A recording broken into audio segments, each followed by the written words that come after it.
When was the last time you got a raise? And when was the last time you asked for a raise? Asking for a raise is tough and not that many people know how to do it. So in this video I'm going to share an exact script with you that you can use directly in a meeting with your manager or boss so you can ask for a raise. And we're going to do this in a very peaceful way while being thoughtful about your manager and without any conflict. Let's get to it. I'll go through the whole script and then stop on different sections and explain why they're there. So if you already watched the video, liked it, subscribed and commented, which is obviously something you're going to do, and you're here just for the script, just go to the description and pick it up. No need to waste any more time. All right, let's go through a script. Hey Jane, use your manager's name here. I'm using Jane because I like the name Jane. Don't forget to switch the name. If you greet your manager with a different name, that would be awkward.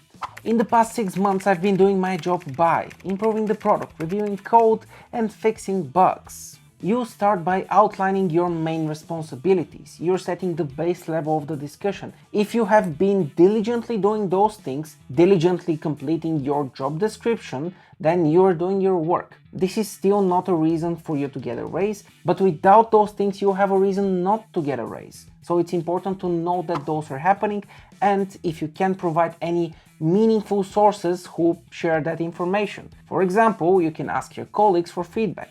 Next. But I have also started leading the team, creating architectures and managing the customer. Now, when it comes to raises and when it comes to your salary is based on the value you can create for the company. This is how the basic transaction works. You give value to the company in the form of your work, and the company gives value back to you in the form of money and all the other benefits that you get. Now, if you want to increase the value that you're receiving from the company, you need to increase your value proportionately. That's why we're outlining the different parts of your value that have changed for the better. How did you improve your work and how did you become better? What more did you give? And based on that, you should be rewarded differently. What I am doing currently is closer to the grade of software architect. Here you outline the new grade that you're aiming at.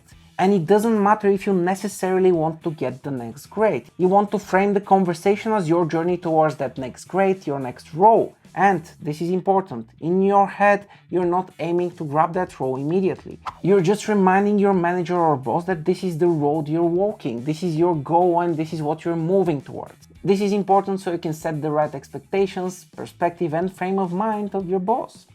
So do it. And we come back to the script. What other areas should I improve to get this grade?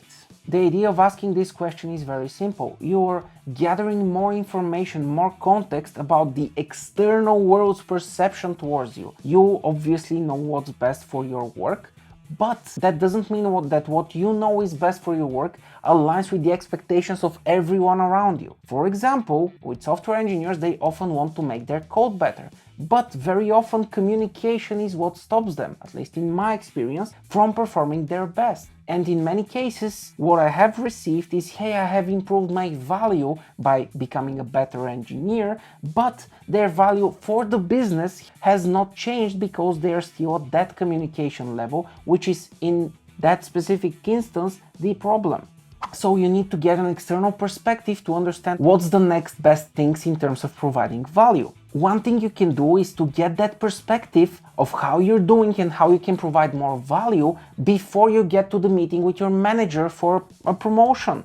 To do that, you just ask your colleagues, your peers for feedback. They'll give you their opinions on how you should improve, and then you can integrate their ideas into your journey. And if you do that before the meeting with your manager, you can get started improving on those points. So when you hear by your manager, hey, you need to improve your communication or your stakeholder management or whatever, you will be ready because you have already made the first steps. And you can say, hey, I already took this and that action, and I'm already way ahead on my way on getting better with this. Next, you want to find out what the company's limitations are. You can use something like, what are the company's current limitations for me getting the role right now? This question can help you understand what kind of limitation does the company have, does your boss have, and be thoughtful about the situation. Sometimes the economic situation, for example, when there is war just next to you, can cut your company's budget. Sometimes external factors can stop you from getting a promotion, and sometimes your manager can't do much about that. If you're thoughtful, that won't really change, but you'll get them on your side, discussing this calmly and humanly instead of trying to argue with them of how they owe you or something like that. Because probably they're only one of the many people involved in the decision and not the only person responsible. And as a bonus, this question gives them the perfect opportunity to give you the sweetest answer. No, there are no limitations. We can give you the promotion right now. And when that happens, you get the parties and everything, and it's awesome, and you get to buy a new bottle of water or something. I don't know.